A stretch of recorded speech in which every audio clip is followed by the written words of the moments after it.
Tous les jours, monsieur et madame Auvert emmènent leurs enfants à l'école.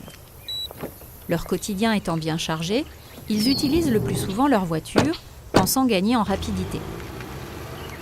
Pourtant, l'école et le collège se situent à moins d'1 kilomètre de chez eux. Aux heures de pointe, le trafic automobile provoque pollution, nuisances sonores, embouteillages, stress, précipitations et risque d'accident. L'affluence de voitures devant les écoles détériore non seulement la qualité de l'air, mais accroît également l'insécurité et le sentiment d'insécurité pour les enfants, le personnel éducatif, les parents et les accompagnateurs. Pour des trajets courts, d'autres alternatives à la voiture existent et sont recommandées pour protéger notre santé et notre environnement. Connaissez-vous la mobilité active ?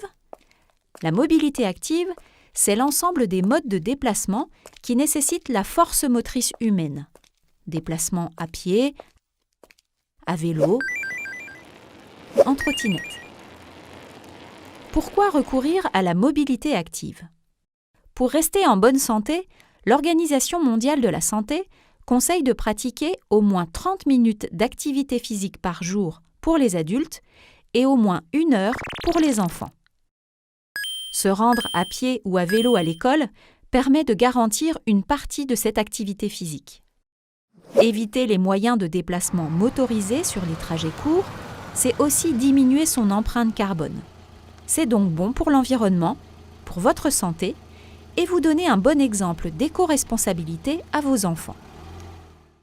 C'est aussi bon pour votre portefeuille, car vous utilisez moins d'essence.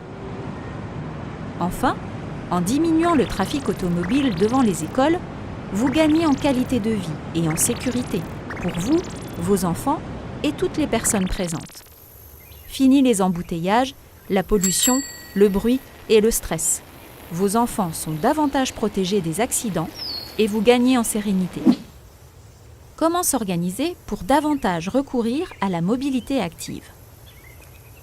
En famille, déposez vos enfants à l'école à pied, à vélo ou en trottinette, en toute sécurité, grâce aux aménagements spécifiques, pistes cyclables, zones piétonnes.